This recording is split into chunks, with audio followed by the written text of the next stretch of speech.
तो हम लोग स्टार्ट करते हैं chapter metals and non metals. सबसे पहले तो यही क्वेश्चन अराइज होता है कि भाई मेटल्स होते क्या है, किसे कहते हैं मेटल्स?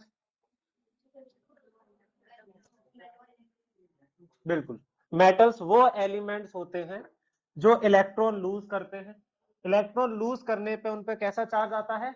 पॉजिटिव चार्ज आता है, और वो बन जाते हैं कैटायंस। इसीलिए मेटल्स को हम किस नाम से भी जानते हैं? Electropositive elements. ठीक है, मेटल्स की कुछ प्रॉपर्टीज पढ़ेंगे, पर उससे पहले कोई एग्जांपल बताना चाहेगा मेटल्स के? Iron, copper, gold, potassium, silver, magnesium, sodium, सब मेटल्स। ठीक है, तो बताया गया है मेटल्स वो एलिमेंट्स होते हैं जो हीट और इलेक्ट्रिसिटी को कंडक्ट करते हैं। वो मेलिएबल और डक्टाइल भी होते हैं, अभी बताऊंगा इसका मतलब। मेटल्स के एग्जांपल में दिए गए जैसे iron, aluminium, silver, copper, gold etcetera. ठीक है, मेटल्स वो एलिमेंट्स हैं जो पॉजिटिव आयंस बनाते हैं। कैसे? By losing electron. मेटल्स को हम इसीलिए किस नाम से भी जानते हैं? Electropositive elements. ठीक है, अब कुछ फिजिकल प्रॉपर्टीज मेटल्स के बारे में। जैसे सबसे पहली प्रॉपर्टी है हार्डनेस। मेटल जनरली कैसे होते हैं? हार्ड होते हैं। हार्डनेस को बोला जाता है रिजिड, मतलब जो इजीली अपनी शेप चेंज ना करे। पर इसमें कुछ एक्सेप्शन है, जैसे कि सोडियम, पोटेशियम, लिथियम। ये ऐसे मेटल्स होते हैं जो नाइफ से कट किए जा सकते हैं, बाकी मेटल्स के कंपैरिजन में थोड़े सॉफ्ट होते हैं। आगे इसके बाद है स्ट्रेंथ। क्योंकि मेटल्स हार्ड है तो इनकी टेंसाइल स्ट्रेंथ क्या होती है? ज्यादा। मतलब they can easily bear heavy loads. छोटे छोटे वायर से बहुत हैवी सामान लटका दिया जाता है, फिर भी ये वायर टूटते नहीं है। ठीक है, तो वही बोला गया इसमें। इसके बाद स्टेट के बारे में बताया गया, फिजिकल स्टेट्स क्या होती है मेटल की। तो बोला गया है जनरली मेटल सॉलिड होते हैं रूम टेम्परेचर पे, पर इसमें एक्सेप्शन है क्या? मर्करी। मर्करी जो है ऐसा मेटल है जो रूम टेम्परेचर पे लिक्विड फॉर्म में पाया जाता है। ठीक है, इसके बाद एक गैलियम भी होता है। रूम टेम्परेचर पे तो वो लिक्विड नहीं होता, लेकिन जब आप हाथ में रखोगे तो हमारी बॉडी के टेम्परेचर की वजह से वो गर्म पड़ जाता है। रूम टेम्परेचर पता है किसे कहते हैं? 25 डिग्री सेल्सियस। जिसने भी बोला सही बोला। 25 डिग्री सेल्सियस टेम्परेचर को रूम टेम्परेचर माना जाता है। और हमारी बॉडी का टेम्परेचर कितना होता है? 37 डिग्री सेल्सियस। तो गैलियम 25 डिग्री सेल्सियस पे तो सॉलिड होता है, पर 37 डिग्री सेल्सियस पे वो पिघल जाता है, मेल्ट हो जाता है। ये सब एक्स्ट्रा नॉलेज के लिए, फिजिकल प्रॉपर्टीज बोर्ड में नहीं आती जनरली। आगे बोला गया है उसके बाद साउंड। साउंड में बता रखा है मेटल सोनोरस होते हैं। मेटल्स को बीट करा जाए, मारा जाए तो वो क्या होता है? रिंगिंग साउंड प्रोड्यूस करते हैं, इसीलिए वो यूज करे जाते हैं म्यूजिकल इंस्ट्रूमेंट्स बनाने के लिए। इसके बाद बोला गया है क्या? Conduction. Metals are good conductor of heat and electricity. अगर आप किसी मेटल की रॉड को एक एंड पे गर्म करोगे तो धीरे धीरे हीट आगे ट्रेवल करती हो जाएगी और बाकी हिस्सा भी गर्म हो जाएगा। मेटल्स में एक हिस्से से अगर आप क्या करते हो, या बोला जाए बैटरी के दो टर्मिनल्स को मेटल से जोड़ते हो तो करंट क्या होने लगेगा? उसमें फ्लो होने लगेगा। इसके बाद बोला गया है इसके अंदर जो गुड कंडक्टर है, तो उनमें कौन से मेटल सबसे बढ़िया कंडक्टर होते हैं? किसके? हीट के। कॉपर। और इलेक्ट्रिसिटी का भी कॉपर। लेकिन याद रखेंगे कॉपर से ज्यादा इलेक्ट्रिसिटी कौन कंडक्ट करता है? सिल्वर। तो भाई देखिएगा, फिर से बताता हूँ, हीट में सबसे बढ़िया है हमारे पास कॉपर। इलेक्ट्रिसिटी में सबसे अच्छा है सिल्वर। सिल्वर के बाद है कॉपर। ठीक है, उसके बाद है एल्यूमिनियम। इसके बाद है फिर मेलिएबिलिटी। ठीक है, मेलिएबिलिटी का मतलब क्या होता है? ठीक, तो हम मेटल्स को बीट करके, मारते मारते, ठोकते ठोकते पतली पतली क्या बना सकते हैं? शीट्स बना सकते हैं। इसी प्रॉपर्टी को मेलिएबिलिटी भी कहते हैं। क्या कहते हैं? तो याद रखेंगे क्या? कि मेटल्स जो है मेलिएबल होते हैं। आगे नेक्स्ट है हमारे पास, वो है डक्टिलिटी। डक्टिलिटी का मतलब होता है किसी भी मेटल को क्या किसमें कन्वर्ट कर देना? पतले पतले वायर्स में कन्वर्ट कर देना। तो ये भी मेटल शो करते हैं, इसलिए मेटल्स का यूज किया जाता है as a wire. Next melting point and boiling point की बात करें तो जनरली मेटल्स का जो मेल्टिंग एंड बॉइलिंग पॉइंट होता है काफी ज्यादा होता है, लेकिन इसमें एक्सेप्शन है। जैसे कि सोडियम हो गया, पोटेशियम है, इनका मेल्टिंग पॉइंट थोड़ा कम होता है। इसके बाद डेंसिटी की बात करें, मेटल जनरली हाई डेंसिटी के होते हैं। और कलर की बात करें तो ज्यादातर मेटल ग्रे कलर के हैं, पर गोल्ड और कॉपर एक्सेप्शन है। ठीक है, इसके बाद हम बात करेंगे chemical properties. Take out your notebook, यहीं से हमें मेन पेपर की तैयारी करनी है। तो एग्जाम में फिजिकल प्रॉपर्टी पे आने के चांसेस बहुत कम होते हैं। क्या पढ़ रहे हैं हम? Chemical properties of metals. Chemical properties का मतलब क्या होता है दोस्त? रिएक्शंस। क्या होता है? ठीक है, सबसे पहली प्रॉपर्टी जो हमें डिस्कस करनी है that is reaction with oxygen. इसे कंबशन भी कहते हैं। कंबशन का मतलब भी यही होता है, ऑक्सीजन के साथ रिएक्ट होना। तो सबसे पहली प्रॉपर्टी है रिएक्शन विद ऑक्सीजन, आपको याद रखना है, ठीक है। ये याद करने वाला पार्ट है कि जब कभी भी मेटल ऑक्सीजन से रिएक्ट करता है तो क्या बनाता है, मेटल का ऑक्साइड। और याद रखिएगा मेटल के ऑक्साइड किस नेचर के हैं, बेसिक नेचर के हैं। मेटल का ऑक्साइड किस नेचर का होता है, बेसिक नेचर का। इसका एग्जाम्पल दे रखा है हमारे पास, जैसे पोटेशियम की रिएक्शन ऑक्सीजन से कराते हैं तो बनता है K2O। अगर आप में से कोई बच्चा अभी भी ये सोच रहा है कि why K2O, why not KO, why not KO2, कोई और कंपाउंड क्यों नहीं बना, फॉर्मूला यही क्यों है, तो फिर से बता देते हैं, इसलिए क्योंकि पोटेशियम की वैलेंसी +1 होती है, ऑक्सीजन की वैलेंसी -2 होती है, क्रॉस मल्टीप्लीकेशन होगा वैलेंसी का तो कंपाउंड बनेगा K2O। क्या ये बात समझ में आई सभी को? आगे बोला गया reaction of sodium with oxygen, तो जब कभी भी सोडियम ऑक्सीजन से रिएक्ट करता है दोस्तों बनाता है क्या, Na2O। ये भी कैसा ऑक्साइड है, बेसिक ऑक्साइड है, ठीक है। आगे बोला गया, तो हमने जनरली क्या पढ़ा कि भाई जब कभी भी मेटल्स ऑक्सीजन से रिएक्ट करते हैं तो क्या बनाते हैं, मेटल के ऑक्साइड्स, और मेटल के ऑक्साइड किस नेचर के होते हैं, बेसिक, ठीक है। आगे बढ़ेंगे, reaction of metal with water, तो याद रखिएगा जनरली मेटल्स वाटर से जब रिएक्ट करेंगे, ठीक है, तो चाहे पानी ठंडा हो चाहे पानी गर्म हो, क्या बनाएंगे, मेटल का हाइड्रो ऑक्साइड बनाएंगे। क्या बनाएंगे, हाइड्रो ऑक्साइड बनाएंगे, और साथ में क्या बनेगा, हाइड्रोजन गैस बनेगी, ठीक है। लेकिन जब कभी भी कोई मेटल किससे रिएक्ट करेगा, स्टीम से रिएक्ट करेगा, किससे, स्टीम से, तो हमेशा मेटल का क्या बनेगा, ऑक्साइड बनेगा, ठीक है, और साथ में क्या प्रोड्यूस होगी, हाइड्रोजन गैस। प्लीज याद रखिएगा, ठीक है, ये बात याद रखिएगा। अब कैसे पता पड़ेगा कि कौन रिएक्ट करेगा वाटर से कि नहीं, रिएक्टिविटी सीरीज की हेल्प से। हमें पता है रिएक्टिविटी सीरीज क्या होती है, कह दो ना, कार मिलेगी, ऑल्टो, जैन, फरारी, पब्लिक हमारी, क्यूरियस होगी, सिल्वर, ऑडी, प्लेटिनम। याद रखिएगा, जो स्टार्टिंग के तीन मेटल्स हैं, जो स्टार्टिंग के तीन मेटल्स हैं, ये ठंडे पानी से ही रिएक्ट कर जाते हैं, किससे, ठंडे पानी से, कोल्ड वाटर से। और जो कोल्ड वाटर से रिएक्ट करेगा वो हॉट से भी कर लेगा, वो स्टीम से भी कर लेगा, ठीक है। तो इसकी एक एग्जांपल लिख देता हूं, जैसे मान लीजिए मेरे बच्चे पहले वाले केस में मेरे पास है पोटेशियम, पोटेशियम की रिएक्शन वाटर से कराते हैं तो ये बनता है यहाँ पे क्या, KOH, और साथ में रिलीज होती है H2। हाईली एक्सोथर्मिक रिएक्शन होती है, कैसी रिएक्शन है, हाईली एक्सोथर्मिक। एक्सोथर्मिक का मतलब हीट रिलीज होती है, तो जो सोल्यूशन बनेगा वो कैसा होगा, गर्म हो जाएगा, उसका टेम्परेचर इंक्रीज हो जाएगा। अब आप ये बताइए कि मान लीजिए मेरे पास एक टेस्ट ट्यूब थी, इस टेस्ट ट्यूब के अंदर मैंने पोटेशियम डाल दिया, क्या डाल दिया, पोटेशियम, और इसके बाद रिएक्शन हो गई, ठीक है। अगर मैं इसमें रेड लिटमस पेपर डालूं तो उसका कलर में चेंज आएगा कि नहीं आएगा, बस इसी को कॉम्पिटेंसी बेस्ड क्वेश्चन कहते हैं कि भाई ये जब पानी से रिएक्ट करेगा और इसमें लिटमस डालता हूं तो उसका कलर कैसा होगा लिटमस का, भाई ये बनना है KOH, KOH होता है बेस, बेस में लिटमस का कलर कैसा हो जाता है, ब्लू। तो याद रखना बेसिक सॉल्यूशन बनाएगा, क्या बनाएगा, ठीक है। CBSE में इतना ही है बस। आगे बढ़ते हैं, इसी की तरह अगर मान लीजिए कैल्शियम आए, कैल्शियम को पानी में डालोगे, ये अलग से याद रखना है, तो कैल्शियम पानी में डूबता नहीं है, ऊपर तैरता रहता है। कैल्शियम पानी में डूबता नहीं है, वो ऊपर तैरता रहता है, क्यों, क्योंकि जो इसमें हाइड्रोजन गैस बनेगी वो कैल्शियम के सरफेस से स्टिक कर जाएगी, जिससे वो क्या करेगा, फ्लोट करेगा, ऐसा लगता है जैसे पानी के ऊपर डांस कर रहा है, नाच रहा है। तो मेरे भाई ये रिएक्शन होगी, बनेगा कैल्शियम हाइड्रो ऑक्साइड, और साथ में बनेगी हाइड्रोजन गैस। मैंने ये जो बताया था ये बोर्ड का एग्जाम क्वेश्चन है। तो भाई मान लीजिए कंटेनर है, कंटेनर के अंदर मैंने क्या डाल दिया, कैल्शियम। वैसे तो कैल्शियम क्या है दोस्त, मेटल है, मेटल की डेंसिटी जनरली क्या होती है, ज्यादा होती है, होना क्या चाहिए था, डूब जाना चाहिए था, सिंक कर जाना चाहिए था, पर होता क्या है, हाइड्रोजन गैस के बबल्स बनते हैं, क्या बनते हैं, हाइड्रोजन गैस के बबल्स बनते हैं, ठीक है। ये हाइड्रोजन गैस के bubble sticks to the surface of the calcium due to which it floats on the surface of water. क्या ये बात याद रखेंगे, बोर्ड में क्वेश्चन आया तो यही लिख के आइएगा। आगे इसके बाद मैग्नीशियम की कहानी थोड़ी अलग है। मैग्नीशियम रिएक्ट करता है किससे, हॉट वाटर से। किससे रिएक्ट करता है? हॉट वाटर से। जो हॉट वाटर से रिएक्ट करेगा वो सिर्फ स्टीम से रिएक्ट कर पाएगा, ठंडे पानी से रिएक्ट नहीं कर पाएगा।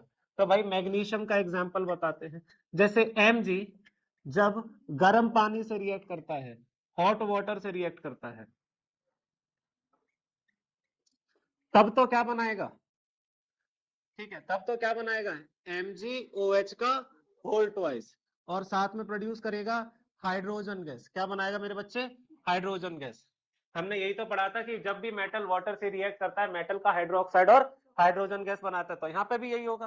ठीक है दोस्त, लेकिन इसी रिएक्शन में अगर Mg की रिएक्शन आप कराते हो किससे? स्टीम से। अब मैंने G लगा दिया यहाँ पे, आप देखो H2O के आगे क्या लगा दिया? G। गैसियस फॉर्म क्या होती है? स्टीम। स्टीम से रिएक्शन कराते हैं अगर आप, तब क्या बनेगा? Magnesium oxide MgO। साथ में और क्या रिलीज होगी? Hydrogen gas. याद रखिएगा। ठीक है, तो ये हो गया। अब इसके बाद मैग्नीशियम के नीचे जितने भी हैं, ठीक है, कहां तक? लेड तक। कहां तक? लेड तक। ये सभी पानी से रिएक्ट करेंगे, और लेकिन ये सिर्फ किस फॉर्म में रिएक्ट करेंगे? स्टीम के साथ। सिर्फ और सिर्फ स्टीम के साथ। तो एल्यूमिनियम, जिंक, आयरन, लेड, ये चारों जो हैं वो पानी से रिएक्ट तो करते हैं, पर सिर्फ कब? जब स्टीम पास होती है और उन्हें हीट करा जाता है। किन्हें? इन मेटल्स को हीट करा जाता है। एग्जाम्पल लिख देते हैं एक। जैसे मान लीजिए मेरे पास रिएक्शन आ रही है आयरन की। आयरन रिएक्ट करता है स्टीम से, तो ये बनाएगा मेटल का ऑक्साइड Fe2O3 प्लस H2। क्या ये बात समझ में आई? ठीक है, इसी तरीके से लेड की रिएक्शन है। लेड जब वाटर से रिएक्ट करेगा, और वाटर नहीं है बेसिकली, क्या है? स्टीम है, तो क्या बनाएगा? PbO, लेड ऑक्साइड, और साथ में क्या बनेगा? H2, hydrogen gas. क्या ये बात समझ में? ये चीज आपको याद रखनी है। ठीक है ना? पक्का? लिख के प्रैक्टिस करी थी साथ में ये सारी? जो मैं लिख रहा था वो प्रैक्टिस करी थी लिख के? नहीं लिखी तो करो जल्दी से। अब इसके बाद जितने भी H से नीचे, हाइड्रोजन से नीचे जितने भी मेटल्स हैं, they will not react with water. ये पानी से रिएक्ट नहीं करेंगे। कोई रीजन बताना चाहेगा? बिल्कुल सही, because they all are less reactive than hydrogen. तो वो वाटर में से हाइड्रोजन को डिस्प्लेस नहीं कर पाएंगे। बिल्कुल सही कहा रजत ने। सीबीएसई में तो सिर्फ इतना ही होता है कि भाई मान लीजिए पोटेशियम सोडियम जो है ये रिएक्ट करते, बहुत ही विग्रस रिएक्शन होती है, इतनी ज्यादा हीट रिलीज होती है कि जो हाइड्रोजन गैस बनती है इसमें तुरंत उसमें आग लग जाती है। बस सीबीएसई में इतना है। आईसीएससी में ये भी बताना होता है कि जो आग लगती है उसका कलर कैसा होता है। जैसे पोटेशियम में जब आग लगती है तो पोटेशियम के वेपर्स आ जाते हैं, जिसकी वजह से फ्लेम का कलर लाल कलर का हो जाता है। और जब सोडियम के वेपर्स आ जाते हैं तो उसका कलर गोल्डन येलो हो जाता है। तो ये आईसीएससी में एक्स्ट्रा पूछा जाता है। अपने में तो बस इतना याद रखना है कि हाईली एक्सोथर्मिक रिएक्शन है, इतनी ज्यादा खतरनाक है कि उसमें क्या करेगा? वो फायर कैच कर लेगा। ठीक है ना? Now the next reaction is reaction of metal with dilute acid. और हमें याद है क्या? जब कभी भी मेटल रिएक्ट करता है डाइल्यूट एसिड से तो क्या बनता है? सॉल्ट, और साथ में प्रोड्यूस होती है हाइड्रोजन गैस। याद रखेंगे। ठीक है, जब कभी भी मेटल रिएक्ट करता है डाइल्यूट एसिड से तो बनता है salt and hydrogen gas. This is the basic method to produce hydrogen in the laboratory. और उसमें कौन सा मेटल यूज करते हैं? एनीवन? सोडियम। कौन सी लैब होती है जिसमें सोडियम से रिएक्ट करा के हाइड्रोजन बनाई जाती है? जिंक मेटल का यूज किया जाता है। किसका? याद रखना, जिंक की रिएक्शन H2SO4 से कराई जाती है। ये है मेन। ठीक है, तो बोला गया है, कुछ एग्जांपल दे रखे हैं, मैं दोबारा लिख देता हूं। जैसे सोडियम एक मेटल है, रिएक्ट करेगा मान लीजिए डाइल्यूट HCl से, तो हमें पता है ये सोडियम जो है हाइड्रोजन को डिस्प्लेस कर देगा, because it is more reactive than hydrogen. और डिस्प्लेस करके क्या बनाएगा? NaCl, ये है सॉल्ट, और साथ में रिलीज होगी क्या? Hydrogen gas. क्या ये बात समझ में? इसी तरीके से मान लीजिए रिएक्शन ऑफ मैग्नीशियम। तो मेरे भाई मैग्नीशियम सॉलिड है, मेटल, इसकी रिएक्शन जब कराई जाती है मान लीजिए किससे?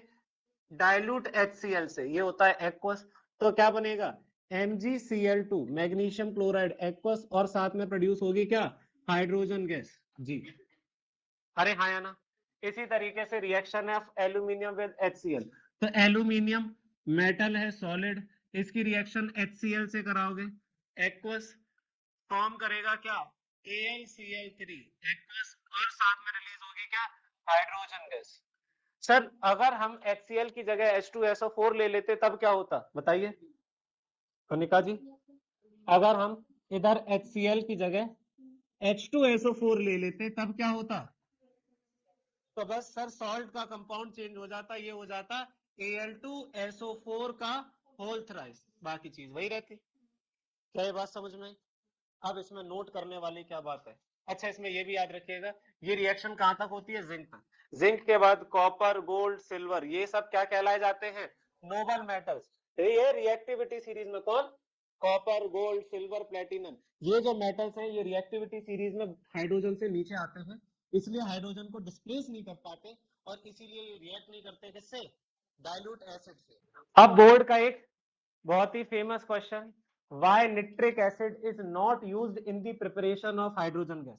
हमने ये पढ़ा कि जब कभी भी मेटल की रिएक्शन डाइल्यूट किससे कराएंगे, एसिड से, तो क्या बनेगा, सॉल्ट और हाइड्रोजन गैस।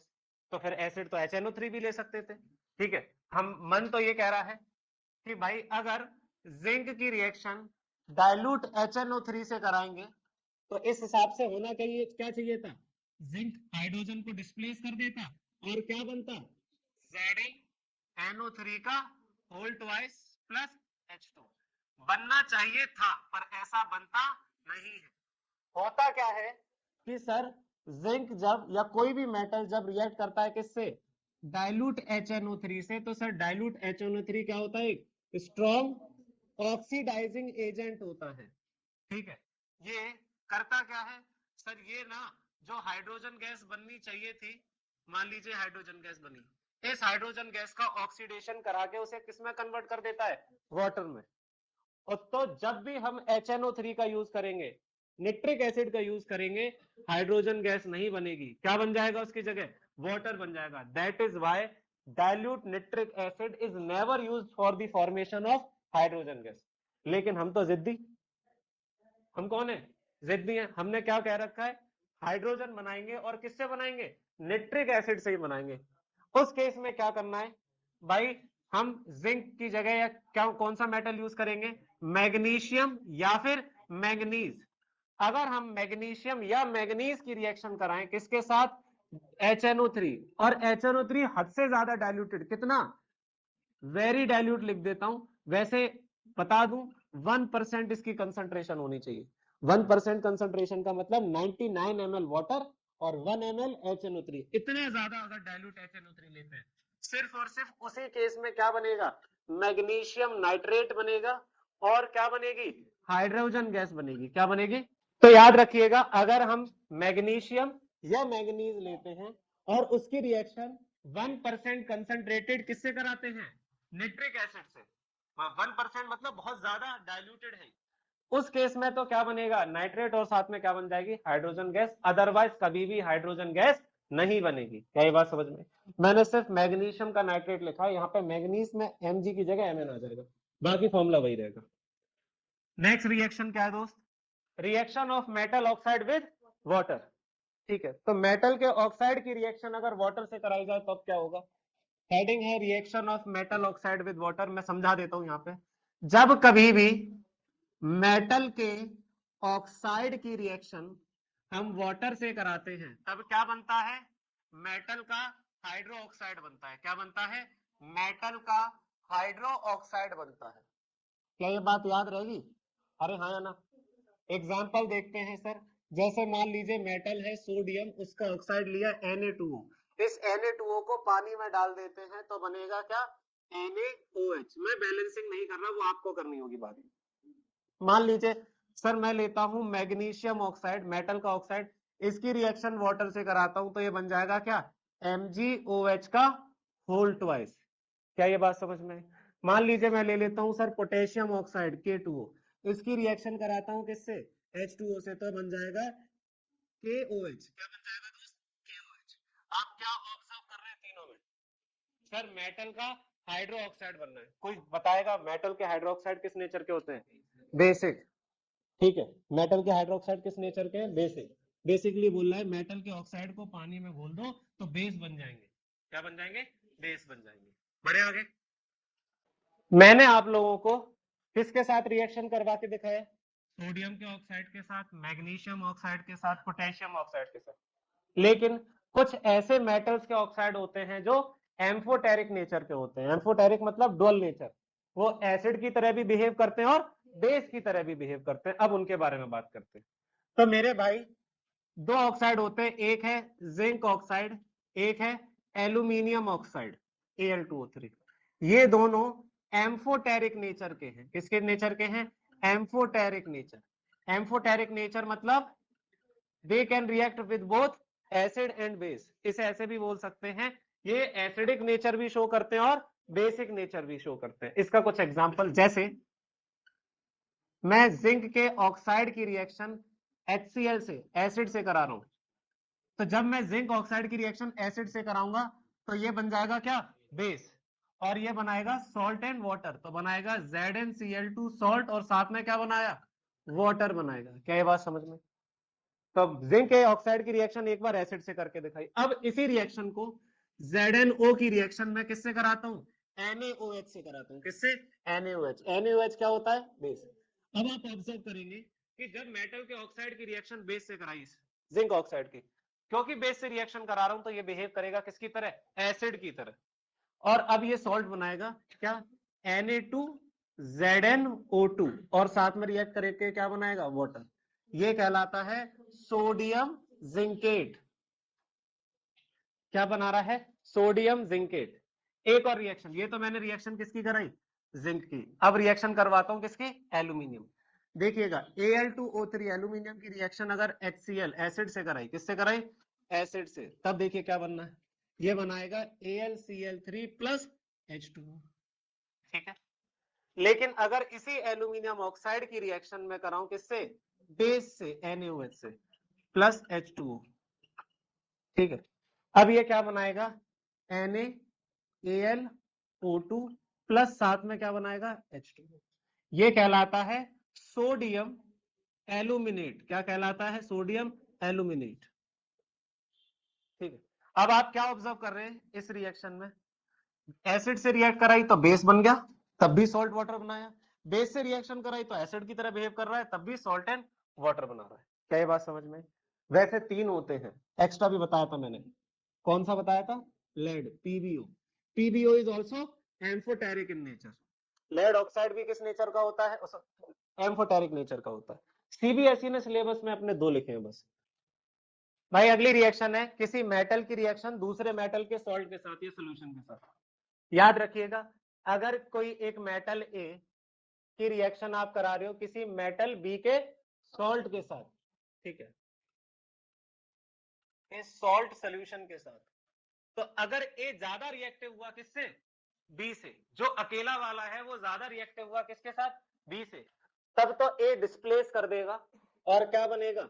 ध्यान से सुनिएगा, मेटल A का सॉल्ट सॉल्यूशन बन जाएगा और साथ में मेटल बी जो है वो अलग हो जाएगा। एग्जाम्पल दे रखा है जो, वो मैं दोबारा बता देता हूं आपको। जैसे मान लीजिए कॉपर आयरन की रिएक्शन कराते हैं, यहाँ पे मेटल ए है आयरन, इसकी रिएक्शन कराते हैं कॉपर सल्फेट के सोल्यूशन के साथ, AQ लिखा है एक्वस। अब हमें पता है रिएक्टिविटी सीरीज के हिसाब से जो कॉपर है, ठीक है, सॉरी आयरन जो है वो कॉपर से ज्यादा रिएक्टिव है। देखो ना, कॉपर से ऊपर पाया जा रहा है, तो आयरन जो है वो कॉपर से ज्यादा रिएक्टिव है, कॉपर को क्या कर देगा? डिस्प्लेस कर देगा, जिससे बनेगा FeSO4 और साथ में रिलीज होगा कॉपर। कॉपर सॉलिड की फॉर्म में और ये एक्वस। अब इस रिएक्शन को इतनी बार क्यों पढ़ रहे हैं? हमने फर्स्ट चैप्टर में भी पढ़ा था, एसिड बेसिस सॉल्ट में भी पढ़ते हैं। क्यों? क्योंकि कॉपर सल्फेट का कलर क्या होता है? ब्लू होता है। तो पहले सोल्यूशन ब्लू कलर का होता है, पर आयरन सल्फेट बनने की वजह से इसका कलर क्या हो जाता है? ग्रीन कलर का हो जाता है। तो याद रखिएगा, इस सोल्यूशन का कलर हो जाता है ग्रीन। भाई हमेशा याद रखना इसको, बहुत बार एग्जाम में आई है। नेक्स्ट, अब कुछ क्वेश्चंस दे रखे हैं, ये एसएन के क्वेश्चंस हैं, आप सबको इनको खुद से सॉल्व करना है। ट्राई करिए, अगर नहीं आए तो फिर मैं हेल्प करूंगा आपकी। पहला क्वेश्चन कह रहा है कि हमारे पास सिल्वर नाइट्रेट का सॉल्यूशन है। सिल्वर नाइट्रेट होता है AgNO3, और इसके अंदर क्या डाला हमने? कॉपर की प्लेट। कॉपर की प्लेट। कुछ टाइम बाद हम क्या देखते हैं कि सिल्वर जो है सॉल्यूशन में से वो डिपॉजिट हो रहा है कॉपर प्लेट के ऊपर आता जा रहा है। तो ये बताओ कौन सा मेटल ज्यादा रिएक्टिव है? भाई कॉपर ज्यादा रिएक्टिव है। कैसे पता? क्योंकि जरूर कॉपर ने सिल्वर को क्या किया होगा, डिस्प्लेस, जिससे बना CuNO3 का साथ में Ag। वैसे भी हम जानते हैं, क्या जानते हैं कि भैया रिएक्टिविटी सीरीज में जो कॉपर है वो सिल्वर के ऊपर आता है। नेक्स्ट क्वेश्चन ट्राई करके देखो। बोला गया है हमारे पास कॉपर सल्फेट का सोल्यूशन है, ठीक है, हमारे पास कॉपर सल्फेट का सोल्यूशन है, CuSO4 है एक्वस, ठीक है, और ये किसमें भरा हुआ है? आयरन के पॉट में। आयरन तो सॉलिड होगा, मटका आयरन का है, लोहे का है, उसमें कॉपर सल्फेट डाल दिया। कुछ दिन बाद हम क्या देखते हैं, मान लीजिए हमारे पास ये मटका है, ये किसका बना हुआ है? आयरन का बना हुआ है। हम कुछ दिन बाद देखते हैं इसके अंदर छोटे छोटे क्या हो गए? होल्स हो गए। क्यों हुआ होगा? ये आयरन जो सॉलिड था उसने किसे डिस्प्लेस कर दिया होगा? कॉपर को, जिसकी वजह से ये बन गया FeSO4 और कॉपर अलग हो गया, इसलिए वो गलता गया। कौन गलता गया? पॉट गलता चला गया और वो क्या बन गया? सोल्यूशन में कन्वर्ट हो गया, जिससे पॉट में छोटे छोटे क्या हो गए? होल्स हो गए। क्या ये बात समझ में?